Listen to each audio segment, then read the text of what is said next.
Benjamin அவர்கள் இப்போது உரையாற்றுமாறு அன்புடன் அழைக்கின்றோம்.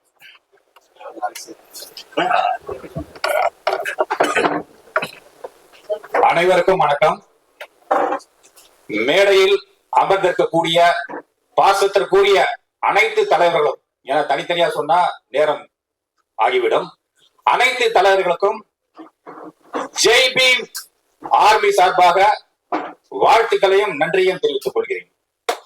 ஆனா பாத்தீங்கன்னா என்னுடைய பாசத்திற்குரிய அருமை சகோதரர் ஜெய் பீம் ஆர்மி என்னும் ஒரு புரட்சிகரமான பெயரை சூட்டி அதற்கு தலைமையேற்று தலைவராக இருக்கக்கூடிய வழக்கறிஞர் ராஜன் அவர்களை இந்த நேரத்தில் நான் வாழ்த்துகிறேன். அதே போன்று அவர் தமிழ்நாடு தூய்மை பணியாளர்களின் நல வாரியத்தின் உறுப்பினராக இருக்கிறார். அவருடைய பணிகள் எப்பொழுதுமே சிறப்பாக இருக்கும்.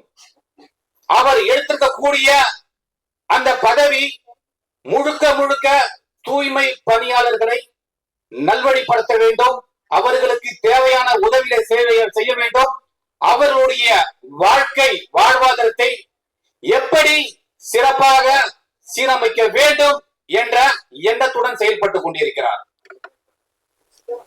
தமிழ்நாட்டின் முதலமைச்சராக இருக்கக்கூடிய தமிழக மக்களை நலன் கருதி எப்போதுமே தமிழக மக்களுக்காக வாழ்ந்து கொண்டிருக்கிற தமிழக முதல்வர் ஸ்டாலின் அவர்களுடைய சிறப்பான செயல்களால் தூய்மை பணியாளர்களுடைய வாழ்வு சிறப்பாக இருக்கிறது.